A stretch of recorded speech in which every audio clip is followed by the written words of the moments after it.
Good evening. Good evening to you all and welcome to this masterclass on red wines and red grapes. So we'll be talking about both indigenous and international varietals. I would like to thank you for being here, and I would like to greet the people who are connected with us from Miami and Chicago. I would like to also thank Confagricoltura and their producers who made it possible for us to hold this very nice tasting tonight. It's an important tasting. I hope you've had food before entering this room because it's going to be 10 reds. Okay, let's begin. I'm going to take you on a tour of Italy, starting from Sicily and going to Lake Garda via Tuscany. So we're going to see different places and we'll visit them through the glass. And we're going to understand what the Italian signature is in the approach to these varietals, and especially the Italian approach to the international varietals, the Bordeaux blends. Okay, so now you're ready, and I think we can start. The Psalms are already pouring the wine for us, and I would like to thank all the people granting service in the room. So the first wine is presented by the winery Cobue. Gilberto is not with us tonight. I called him though, and so I'll tell you a few details about his winery. Cobue is a family winery, and Gilberto is the third generation at the winery. This year they will celebrate 50 years in business. So it's an important year for them too. It is in the area of the lower Garda Lake, in the municipality of Pozzolengo. Pozzolengo is not directly overlooking the lake, and Gilberto mentioned that this is differentiating their village compared to others in the same area. Now, the soils are essentially made of clay, but with a good lime proportion. I prefer to tell you about the soils from the start because the soils are the basis for the wines we're going to taste. Now, something that Gilberto wanted to highlight is that his wines always have less than 10 grams per liter of sulfur dioxide. He tries to have the lowest possible impact in the vineyard as well as in the cellars, including in managing his sulfur dioxide use. The wine that we're going to taste today is called Il Poggio. It's a Riviera del Garda Classico, and it's a 2019 with a typical blend for the area. We're talking about Gruppello and Gentile as great varieties with a minor proportion of Sangiovese. Okay, I think you've all been served the first wine. Okay.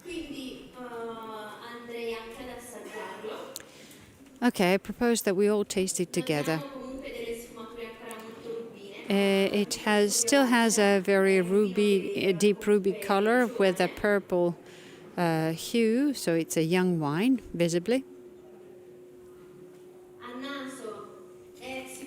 On the nose, it is certainly fruit forward, red berries especially.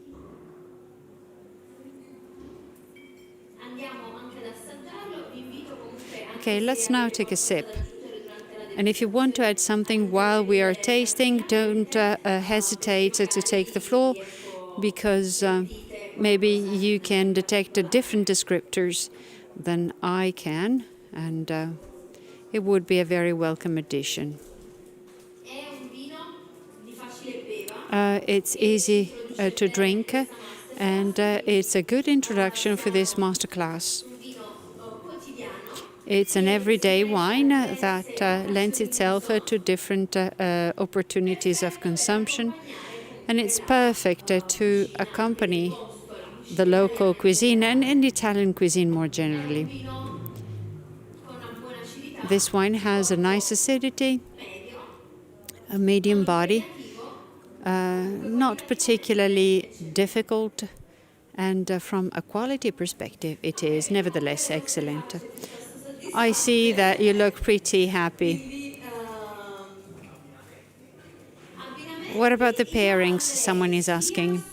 Well, I would match it with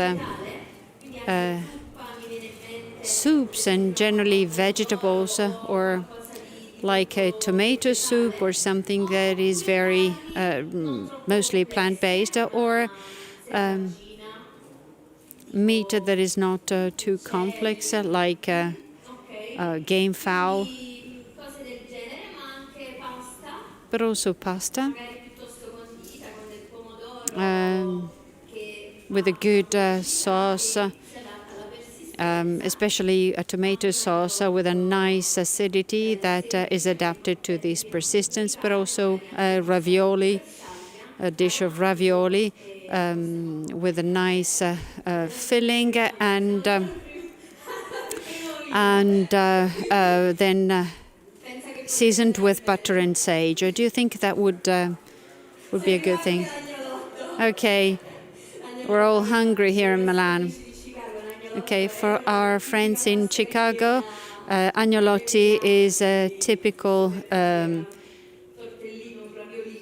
filled pasta like tortellini or ravioli from Emilia-Romagna. Okay, we're now moving forward with Vignalta. Vignalta is your second wine, and it is produced by Badia di Morrona in the province of Pisa. And connected with us is the winemaker Adolfo, who is going to tell us more about these wines. And we're also going to taste another wine from the same winery. So this is Sangiovese, but later on we'll be tasting a blend of international varietals to compare. So as soon as Adolfo is on screen, we're going to ask him about the difference and the commonalities as well between these two wines. The winery is in the province of Pisa, as I said, and it belongs to the Alberti family, and it was acquired in 1939, and it is a reference winery for the entire area of Pisa. What we're going to taste is a Terra di Pisa DOC DOC of 2018. I can see you now, Adolfo. Good evening. Adolfo, as I was saying before, you are the winemaker of Badia di Morrona. Yes, that's right. Now, we're now tasting the Sangiovese, the Vignalta Terra di Pisa. And then later on, we'll also be tasting the Toscana Rosso, which is a blend of Cabernet Franc, Cabernet Sauvignon, and Merlot. Okay, I'll give an introduction to both wines, and then we will just taste them. So based on what you're telling us now, we'll go back to that, to those details later on when we have the glass. Okay. As you said, Tenuta Badia di Morrona was taken over by the Alberti family in 1939. The two wines that are being tasted are the two most iconic wines that embody our production spirit. We have a Terra di Pisa Sangiovese, the first wine. It's a DOC, 100% Sangiovese grapes from a single vineyard called Vignalta, which is the vineyard at the highest elevation at our company, approximately 300 meters above sea level. It's a vineyard, a plot that faces south, and the grapes are all Sangiovese, This was harvested in 2018, all hand-picked, and vinified in steel vats under controlled temperature conditions. And after this, the wine spent 24 months in 25 hectoliter French oak casks, and then it took another 3-4 months in cement, and then it's bottled. Now, can I ask you a question about this choice of producing a 100% Sangiovese? We know that another 100% Sangiovese is Brunello, and I've just had a tasting with Brunello. So why did you choose to produce 100% Sangiovese in this corporate crew? So Sangiovese is synonymous with Tuscany. Well, Tuscany is all about Sangiovese in general, and then there are areas where Sangiovese is even better known. You mentioned Montalcino, but also the area of the Chianti Classico is that way. But in Tuscany, we grow Sangiovese everywhere. In Terriciola, that is where we are, the expression of Sangiovese is very different from what you find in Montalcino or the Chianti Classico area. But still, we like to promote this area and this indigenous grape variety in its very special expression. So it's a choice to allow Sangiovese to speak for itself on its own. Yes, indeed. Okay, take your second glass so that you can see what Adolfo was saying. This being a 100% Sangiovese, the color is less deep.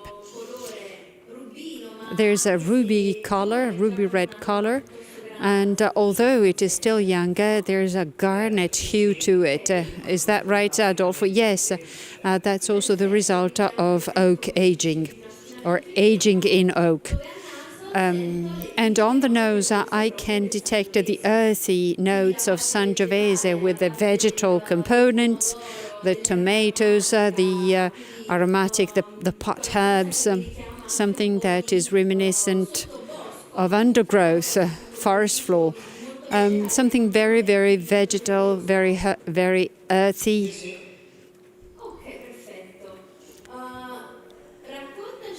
Now, tell us about the other wine, the blend. The other wine that you're tasting tonight is called Natina and will be your wine number 8. It's also a 2018 harvest. The winery decided to develop two arms of its production, Sangiovese and then international. Cabernet Sauvignon, Cabernet Franc, and Merlot. It's the 3 varietals that we grow at our estate. They are vinified separately and also stored separately in barriques, not large casks, 225 liters each, French oak still, for approximately 15 months. And then the blend is made, which will spend another 3-4 months in cement tanks before it is bottled.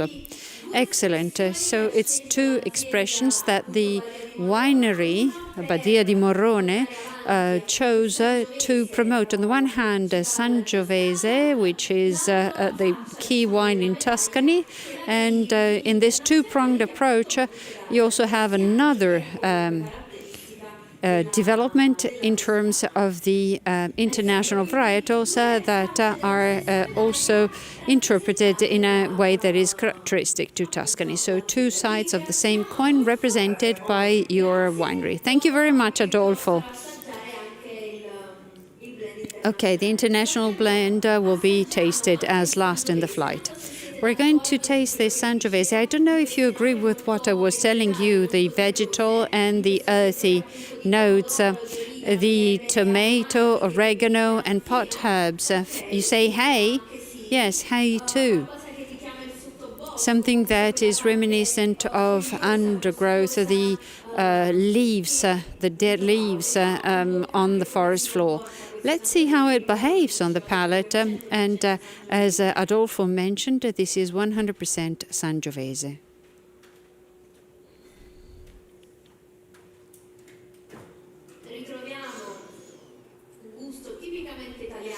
The taste here is typically Italian, and I'm saying this also for the friends who are following us online. This is really very, very Italian. You would recognize it in a blind tasting because it's, the wine speaks Tuscan like Adolfo with the same accent. And you have a very nice acidic shoulder without forgetting the tannins, which are very lively and very colorful. And it leaves a mouth that is coated by tannins. It has already has a nice body, but it has an aging potential. And since and I think we are tasting it when still very young, so it's like a baby. Now, a very nice expression of Sangiovese from the province of Pisa. But let's move on. Now, the next glass is going to be a Nerello Mascalese. You might tell me, Nerello Mascalese is from Etna, and well, no, not in this case. The Nerello Mascalese that we are serving tonight is from the province of Palermo, the other side of Sicily. It's a Tenuta San Jaime. The wine is called M19 because it's the first vintage of this Nerello. The village is called Gangi. So we are in the area, the inner area of the province of Palermo, around 1,000 meters above sea level, in the Madonie, on the border with the province of Enna. And it is in straight line, it is 60 kilometers from the Etna, but it is a Nerello from an elevation still. What could be the main difference? The soil. The soil. We have soils that are mostly clay in this area, so we don't have the black sand that is typical of Mount Etna, the volcano. It's a different kind of terroir. The day-night differential is there because the vineyards are at higher elevations, so the daytime, nighttime differential, temperature differential is there, and it also guarantees that this grape variety grows successfully in this area. So there are some similarities. Now we have the producer with us tonight, and he's going to tell us more about this wine. And when I called him, he said something very nice. In various blind tastings, this wine is more often associated to a Nebbiolo than a Nerello of the Etna. Alessio is with us. Alessio, please come to the stage. I'll give you the floor. Good evening, everyone. It is my pleasure to be here. I am Alessio Cicco. I am the owner of Tenuta San Jaime, a very young. I'm the founder. I'm the founder and owner of Tenuta San Jaime. We started in 2008. So it's a young winery, and we started with a Syrah. That was one of my favorite varietals. We planted it in my grandfather's vineyard, where he made wine for the family, and we had to say it was good, even if it wasn't. So we started to plant this Nerello at Ganji, we are there to make this terroir known to people who've never heard about it. There are other wineries on the Madonia range, but they're not at the same elevations, never above 300 to 400 meters above sea level. We have deep clay soils with big differentials during the vegetative period. During the day, we have 35 degrees in a dry climate, and then it goes down to 16 to 17 degrees C at night. And you also make Pinot Noir. Yes, that's the wine here is our second challenge after Pinot Noir, because that terroir, in our opinion, could make very good wines from these varietals, and we're still convinced of that. And considering that our vines are still young, we expect them to be to provide even better wines going ahead. Among the indigenous grape varieties, we chose the Nerello Mascalese to bring out a different terroir, a new terroir. And if it is true that the Nerellos from the Etna promote the image of Sicily throughout the world, it is also true that Sicily is not just Mount Etna, and so we tried to do something else. All our wines are not blends. None of them is a blend. We have all very low sulfur dioxide contents. They're all organic. The vintage of 2019 was the first, and the vineyards had been planted in 2013, 2014, so they were very young. Okay, I'd like to mention an initiative that Alessio's winery is involved in, which is Adopt a Row. Wherever you're from, including people from Miami and Chicago, you can adopt a row in Alessio's vineyards. Okay, tell us more about this initiative, Alessio. This initiative started 3 years ago. It's called, again, Adopt a Row. And it is like an agreement between the producer and the person adopting the row, who can take the pleasure of managing a row in a vineyard and of their choice. And if they adopt it for a minimum of 1 year, they will receive a package not just of marketing literature, but also wines from our winery, and they will have their names on the poles in the vineyard, and they will be able to participate in the activities that are carried out at the winery, so they can thin out the leaves and harvest and everything, and you will be exposed to only the best.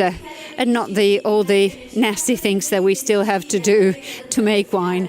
Okay, so dear friends, if you have adopted a row, come to Sicily. Well, you come and visit even without adopting a row if you want to. Okay, thank you very much, Alessio. Okay, time to taste this Nerello. The color tells us that it is not very deep. And that is typical of this varietal, which accounts for 100% of the grapes here, with notes of red berries and oak too, because it spends 9 months in small oak, and then it is further cellared in the bottle. And so you can detect spices, and it's once used barriques, and that's the beauty of having the producer here to give more details as we make progress through the flight.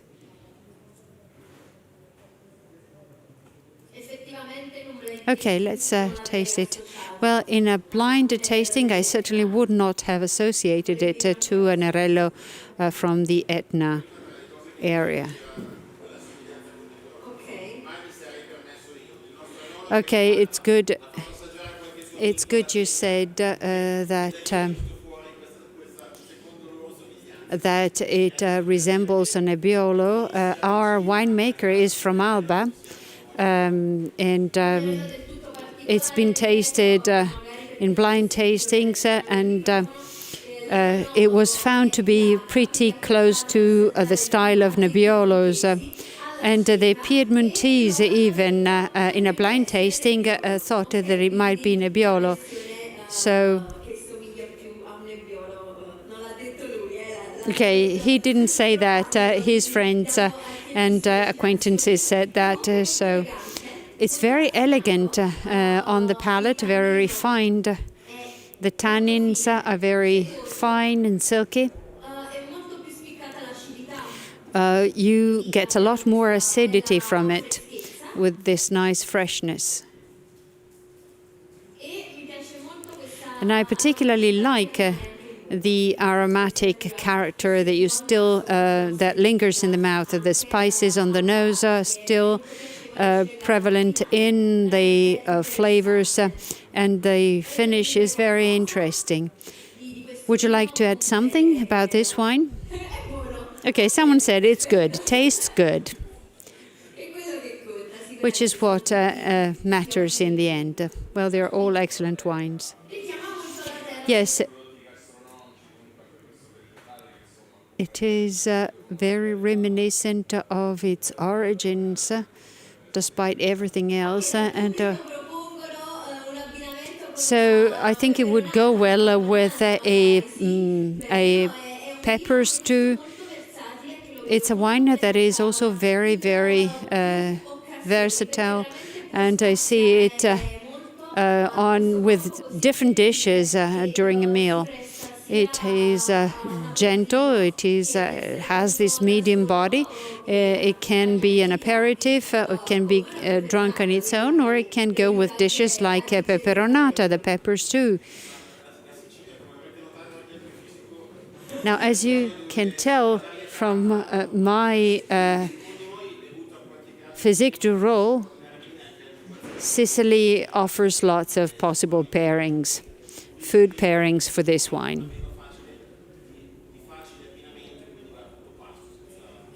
And it's a wine that is easy to drink, so it goes with most dishes. Okay, and it could work well with a fish soup if you chill it a little, and it can go on white meat in general. Okay, thank you. Okay, we're going to move forward. We're going back to Tuscany after this trip to Sicily. And in Tuscany, we're going to taste two very different versions of Tuscan wines. We have a rare varietal, which is wine number 4. The grape varietal is called Pugnitello. It was recovered by the winery called San Felice, which is a time-honored winery in the Chianti area.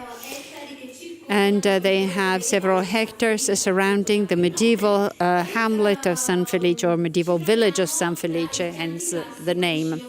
So we are in the Chianti Classico area near Siena. But the winery also owns land in Bolgheri and Montalcino. That is, different areas of Tuscany. Recently, they have participated in this program, this research program that was aimed at recovering the indigenous varieties of Tuscany, not just the Sangiovese, therefore.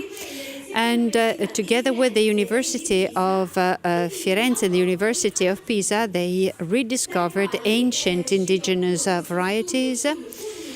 A study was drafted on Pugnitello. Pugnitello is named after the fist, pugno.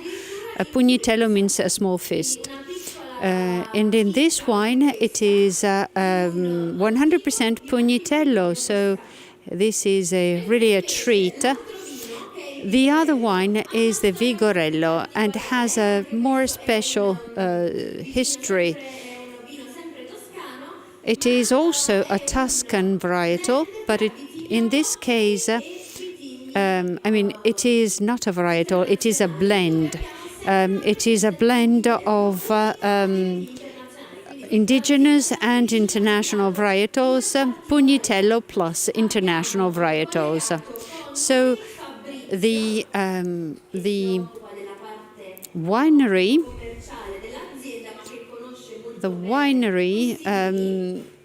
has provided two very different products. Online with us is Fabrizio, who will tell us more about this project, the company, and the evolution that led to the final blend of Vigorello that you're going to taste today. Let's see if he is online.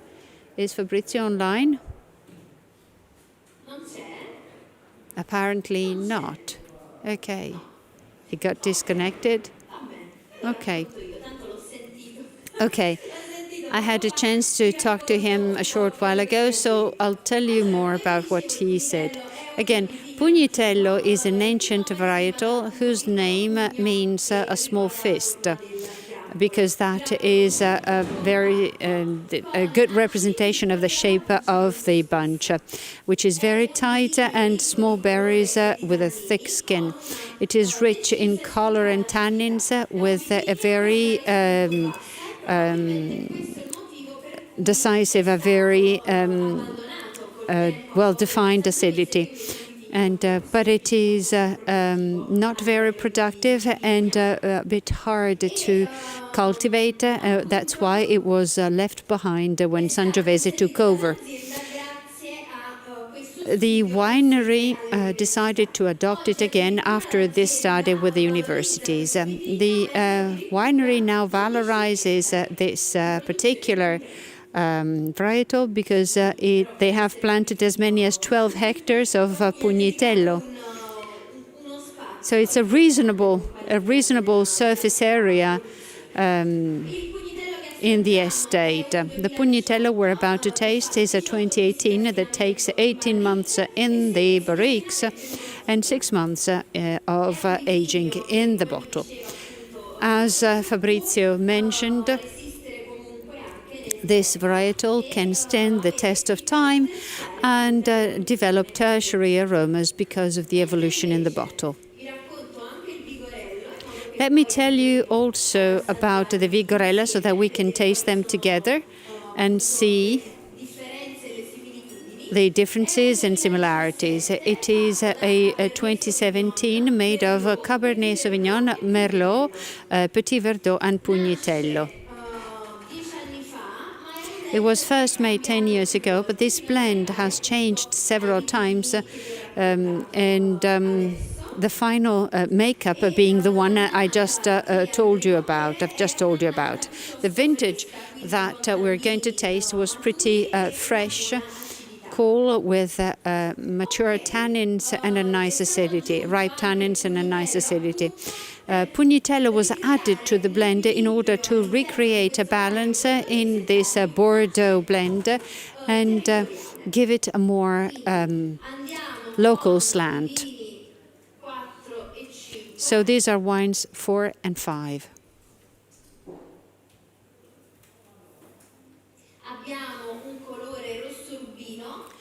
We have a ruby red color, a medium intensity. It's slightly darker than the wines that we have tasted so far. And it has very clear-cut hints of dark-colored fruit like bramble, plum,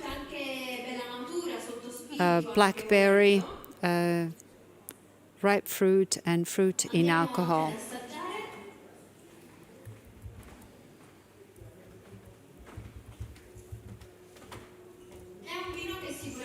Now, let's take a sip. Certainly, it stands out because of its powerful acidity, the nice balance with the tannins, which are well represented, pretty astringent.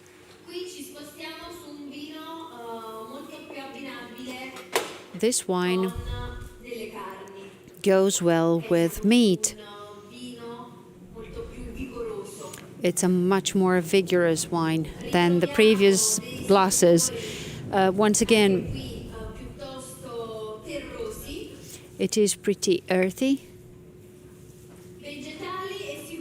Also, it has vegetal hues and a slightly smoky note. It emerges on the palate, and it originates from the oak. Certainly, it is a special varietal, not so well known, that you may, from now on, say that you've tried. Okay, let's try to remember these characteristics while we taste the next glass, which is a blend, in order to see if we can recognize the contribution of this varietal to the final wine. We have a clearly deeper color, which is typical of this blend.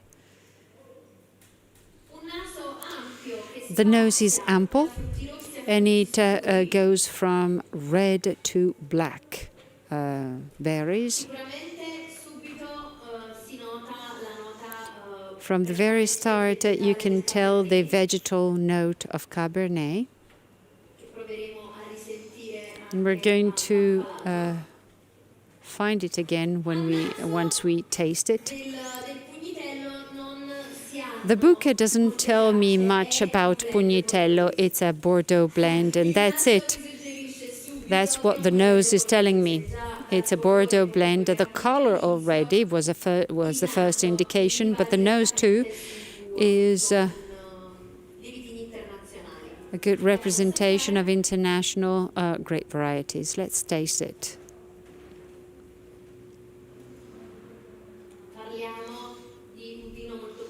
We're talking about a much bigger wine with a lot of tannins. It is different, someone said. The Bordeaux blend is taking us to a different wine style. It is a much more astringent wine, more intense, more full-bodied. You can detect the secondary aromas much better, the winemaking aromas. It's very tannic, which is causing astringency to be felt, and also it causes salivation. So this is a wine that goes with more elaborate dishes. Why not a stew, a brasato, a beef stew? And it could be used also to make reductions in the kitchen. It can be a good companion for kitchen pairings and as a cuisine ingredient, a culinary ingredient. Now, they're both Toscana IGT, because these are blends with special varietals. They fall under the IGT designation. The area of Bolgheri was the first to bring the idea of Bordeaux blends to Tuscany, and it is much closer to that kind of style than others in Tuscany. Okay, I like the interaction despite the late hour and despite the fact that you've attended other tastings today. I see that you're still well awake, and that's very nice to see. When it comes to wines 6 and 7, I'll take you to my home. They come from the Amalfi Coast, both of them, and people who've already attended a few of my master classes know. I come from the Sorrento Peninsula, which is adjacent to the Amalfi Coast, and these are two blends from local varietals, the same varietals but in different proportions. The first is Furore, and it is a reserve wine. It has It has a 50% Piedi Rosso and 50% Aglianico. The other one has 70% Piedi Rosso and 30% Aglianico. Piedi Rosso and Aglianico are two traditional varietals from Campania, not just the Amalfi Coast. Aglianico is the basis for Taurasi. So it is one that really stands for Campania in Italy and abroad. It's our flagship wine, indeed. Now, Piedi Rosso is more of a local wine that owes its name to the pigeon foot, because the stem, the stalk,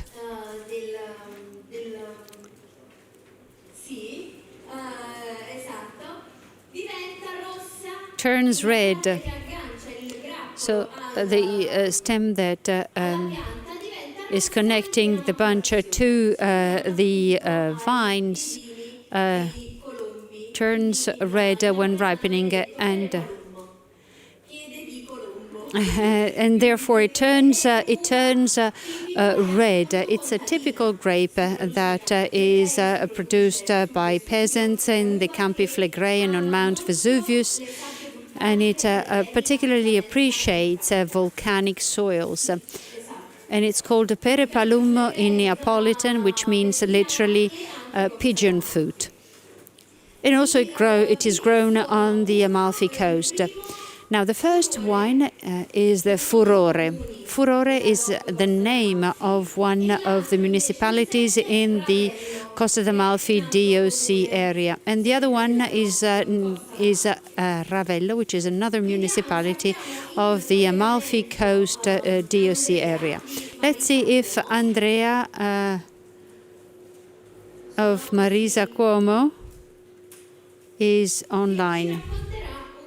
Andrea's going to tell us more about his area. Good evening, everyone. Ciao, Stefania. Good to see you. I think they were congratulating you on your label, this black label with this picture that makes us think immediately of the area where the wines are produced. The label, too, is part of the program of the final wine. The gouache on our label is one of those that street artists would paint in the 19th century using egg whites to dilute their pigments. This is a landscape of the coast of Amalfi. This is a church near Agatina. So everything in Andrea and Marisa Cuomo's wines speaks to the land. Marisa Cuomo, who gives her name to this winery, is Andrea's wife. It is totally a local wine. The Amalfi Coast is a great destination, a much sought-after destination in terms of tourism, and the hill is a difficult area to cultivate, especially in the area of Furore. It's an area that only people who were born here are ready to cultivate. It can't be mechanized, and therefore it's not an easy destination for people who want to make wines. So this is why I'm saying it's just a place for people who were born here. And to be honest, the work, the efforts, and the audacity of the farmers in preserving their terraces and therefore their property from degradation and geological instability is then conducive to producing the wonderful nectar-like wines that we make. And therefore, the peasants at the same time make our wonderful wines and make the landscape even more enjoyable.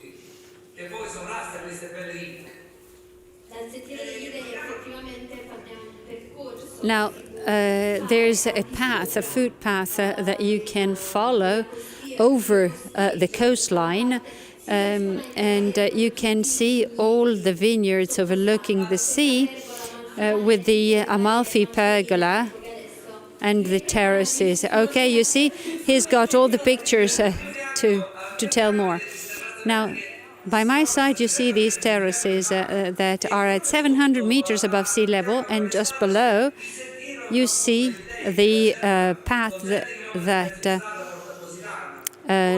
goes from Agerola to Positano, and it's called the Food Path of the Gods. It's also a tourist destination because you see a wonderful landscape from there. The view is just wonderful, and it's very relaxing. Now, producing grapes on these terraces is very hard, as you can tell from this picture.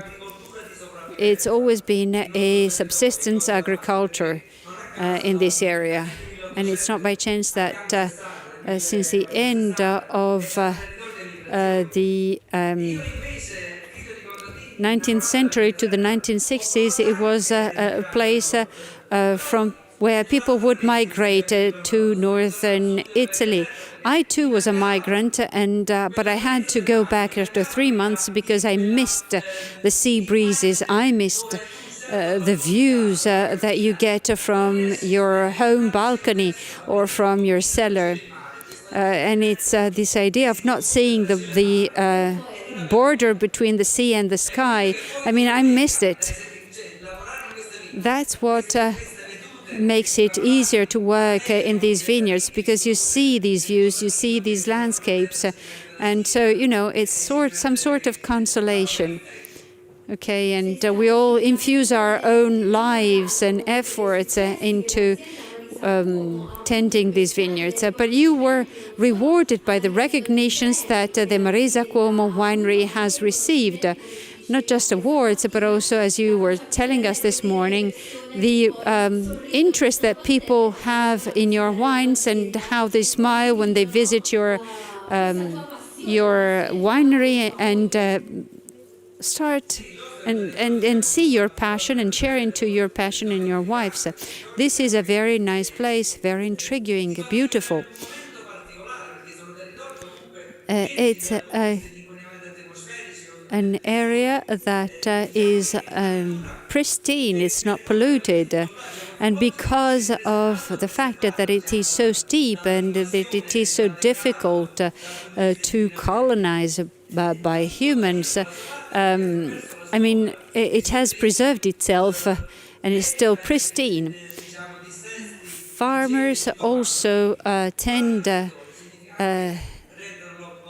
the vineyards, take care of the soil, and in so doing, we preserve it from weathering, from weather-related problems that might cause instability.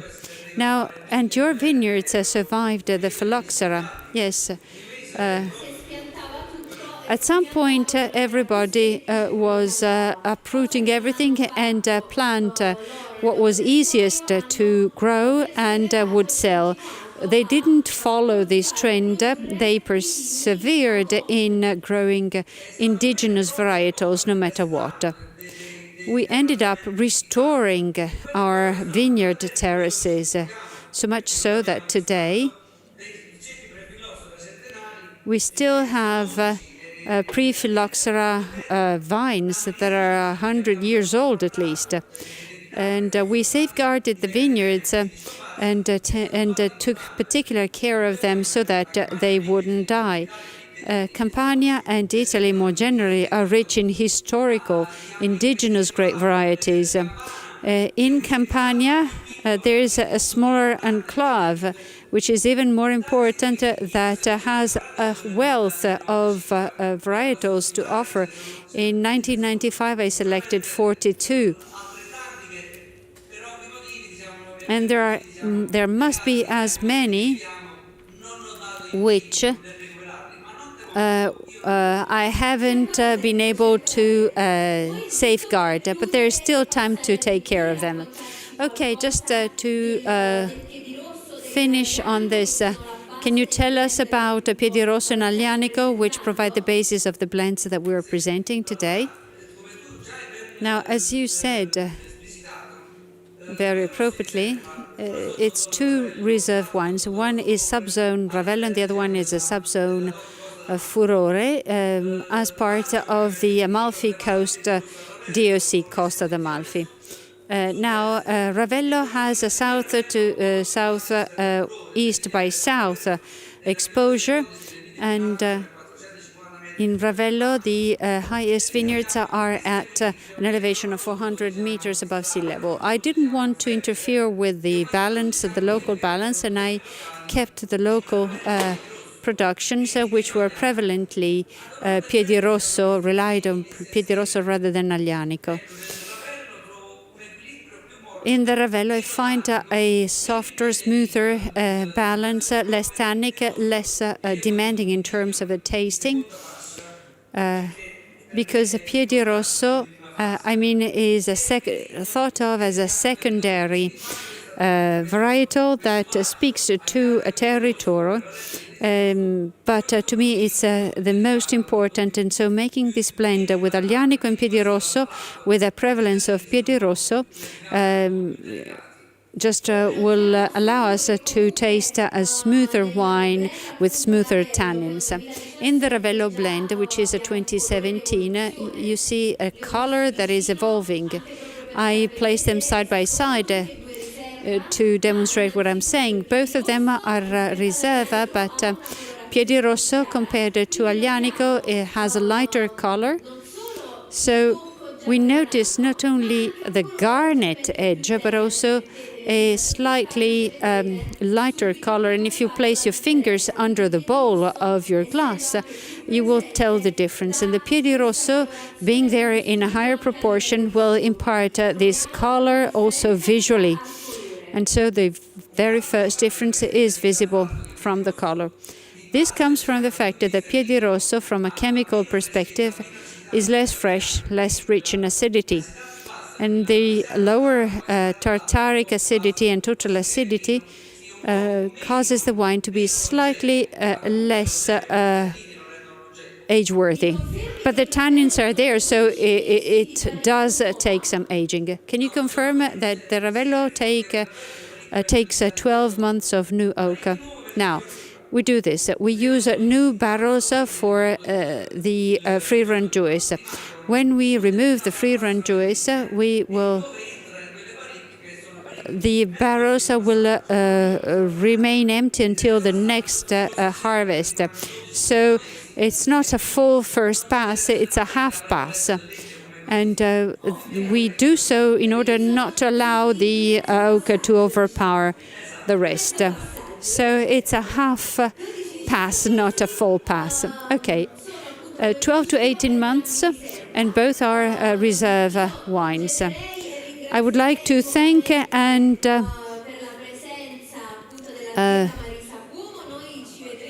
thank very warmly Andrea Ferraioli of the Marisa Cuomo Winery.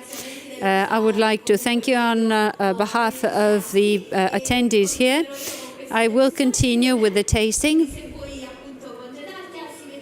Okay, you can see the red stalks, red stems. I want him in every presentation because he's very good. He's just getting all the right pictures. And then here's Marisa Cuomo, my wife, and the boss. It's Marisa who is taking good care every day of all the barrels in this cellar dug into the rock. So she's taking care of the barriques as if they were her children. I would like to thank all the people attending this wonderful tasting. I would like to thank Stefania in particular, and I would like to thank this international audience. I wouldn't want to have bored you. No chance. I think that also through your pictures, you've made our evening even more interesting. Okay, can we get another picture from you? Yes. Okay, this is the grand finale. Okay, a big round of applause for Andrea. I would need a week to tell the whole story. I don't think a week would be enough.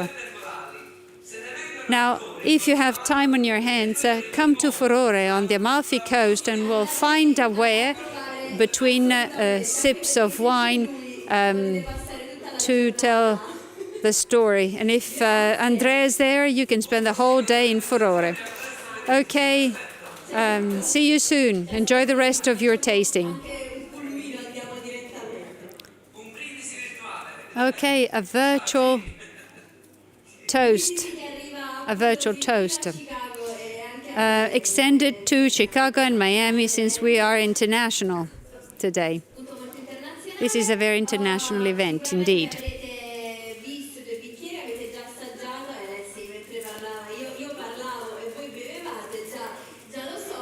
Now, you were already drinking, and I know, but these are two jewels from the costiera, from the Amalfi Coast. Okay, let's move on now with the next wine, which we can already taste because it was the international blend that Adolfo was telling us about previously. So another international blend from the Badia di Morrona. This is the area of Pisa, also Tuscany. It's a Toscana Rosso IGT or IGT. Okay, let's taste the wine. So this was the other version we have tasted before, the 100% Sangiovese.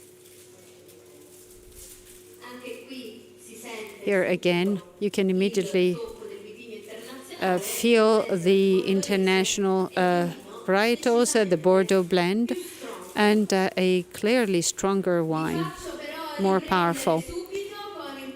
But I have another glass that will sort of console you. We have a Rosso Piceno Cervidoni of Tenuta di Tavignano. We have Giulia with us, who is going to introduce the winery. It is a typical blend from the Piceno area, 70% Montepulciano and 30% Sangiovese. Giulia. She's here again to represent Tenuta di Tavignano. Good evening and thank you all for being here. I would like to greet our American friends. I'm Giulia. I'm the sales manager of the company. I'll give you a short introduction about Tenuta di Tavignano and then I'll leave the floor to Stefania for the tasting.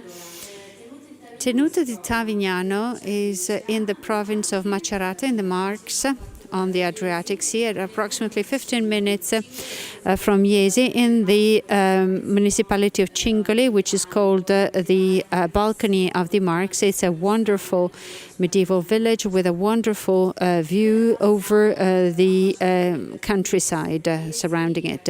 We're the ambassadors of the Verdicchio di Jesi, and we have a white wine inspiration, but people are surprised very often at the quality of our reds that are very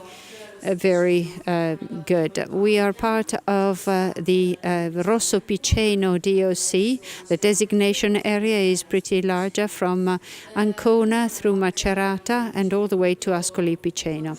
It's not a well-known designation, but it was nevertheless one of the first to be created in the late 1960s, and actually the varietals that are present in it are Montepulciano and Sangiovese, the two most widespread, most common black grapes in central Italy, known especially for Umbria and Toscana, but recently also present in recognized for its importance in the marks. Now, Cervidoni is the name of the wine. Yes, it is in reference to a hamlet close to our estate. And as far as the company is concerned, it is a historical estate with a villa that was restored, trying to maintain the traditional style of the villa with a very rustic furniture, but also very elegant at the same time. It was taken over in the 1970s by Mr. Eimerick and his wife. And today it is run by Ondine de la Velde, who is the general manager. We own approximately 30 hectares. Mostly are planted with Verdicchio, approximately 17 of them. And then we have the other half of our hectares planted with Montepulciano, Sangiovese, and also a few rows of Lacrima, Cabernet Sauvignon, and Merlot. But we tended to focus on our indigenous varietals. Very well. Thank you so much, Giulia.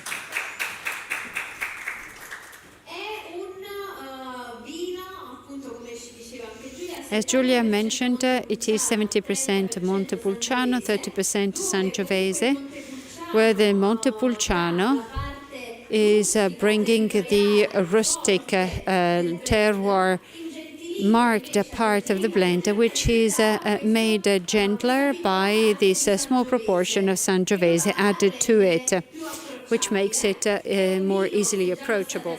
This is a wine, in case you're already tasting it, that is easy to drink and ready to drink, that you can drink every day. Very approachable, very gentle, very delicate, that preserves its a very visible origin. We have large Slavonian oak casks for the initial aging, and then smaller oak for the second aging stage. It is a wine that is very recognizable for its gentle approach.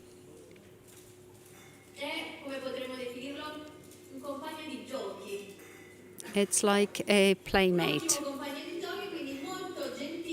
in the most neutral sense. It's very gentle, very elegant, with fruit hints and a non-pervasive tannin. So it's wine that is ready for drinking. What's the alcohol content?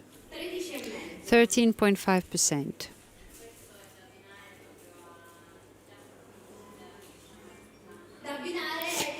And it goes well with the typical dishes of the cuisine of the Marques. I'm not an expert when it comes to the cuisine of the Marques, so can you please give us an example? The typical salami of the area of Macerata. And also Macerata lasagne called Vincisgras. So it's a good companion, a good match for a nice lasagna or cured meats, cold cuts from typical cured meats that are also available in the area. Thank you, Giulia, for offering us this description of the pairings. Okay, I managed to get to the last wine and I don't see anyone sleeping, and I see empty glasses. And it's a reason for great personal satisfaction. I can see a lot of empty glasses, despite the reds, despite the alcohol, despite the late time in the day here in Italy. There are people of spirit, as we would say. The final wine, and this will kill us, is a Sagrantino di Montefalco. 2016, Sagrantino. 2016. You want to know the alcohol content? 15.5%. 15.5%.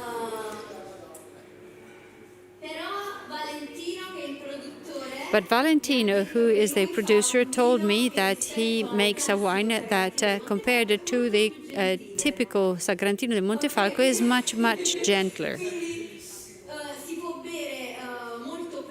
So it's much, you can drink it much earlier because it's rounder, very gentle, with a full body, very full body, a really full body with alcohol, lots of tannins. But the key here is that they delay the grape harvest so that they are overripe when they're picked, and then he extends the maceration period.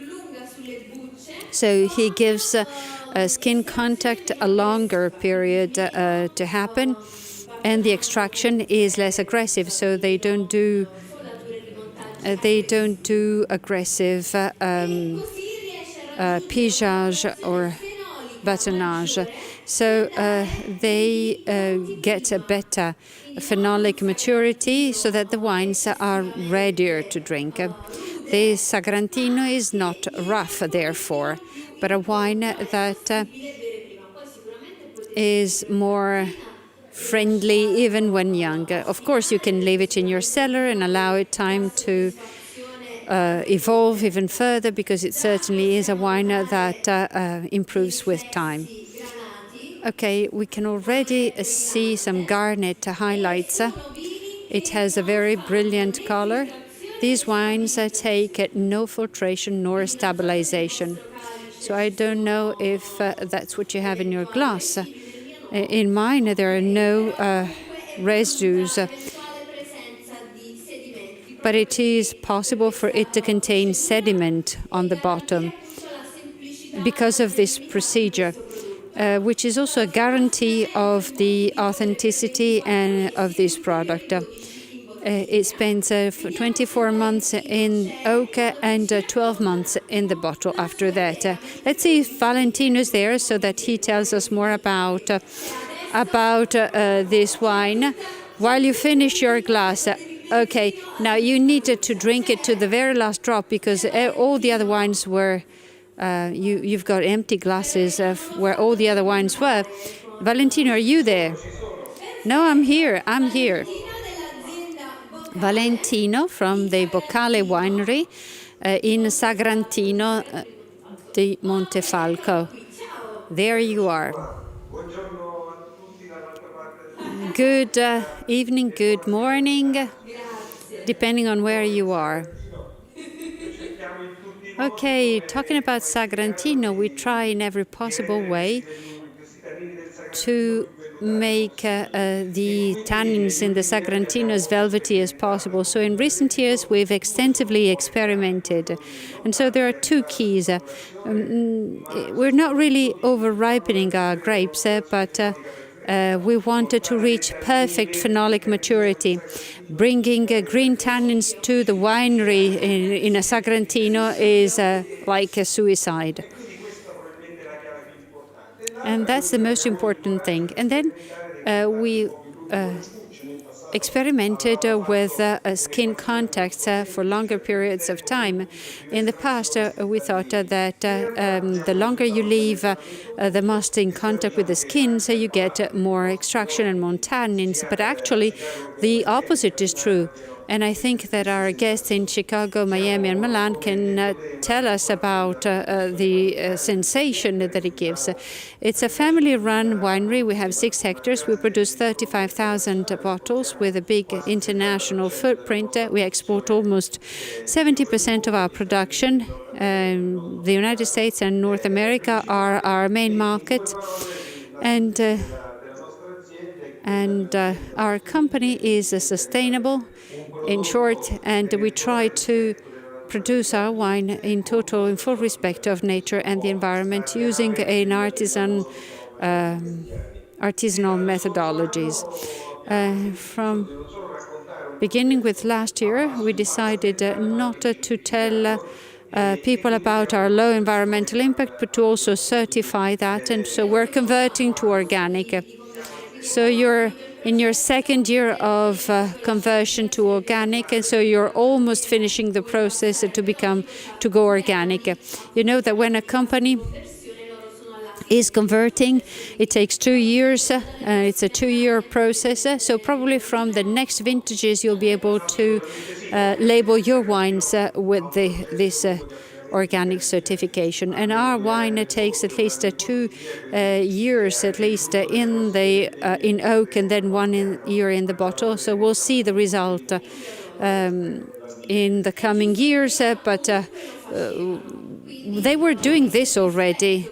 And since they were so respectful of their soils and grapes, it was only fair to certify that effort so that it could be immediately visible to any consumer. In the glass, we have velvety tannins, smoother tannins. Yes, indeed, that is how I like to define them. But the color is just slightly a very light garnet, Valentino. So that gives me... Okay. People were asking, are we drunk? Because we could see him on the side.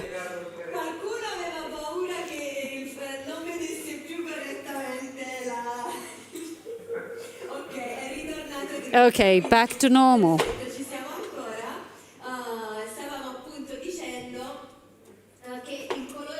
So as we were saying, the color is just a pale garnet, because although this is a wine that is ready for drinking at an early stage, it has a lot of aging potential for people who are patient enough. Yes, absolutely. The process we carry out to make the tannins more velvety will not affect the longevity of this wine, 15, 20 years, which is typical of Sagrantino. And this is very important. So despite the differences in the process, this is not going to compromise the aging potential that is up to 20 years. We're talking about decades.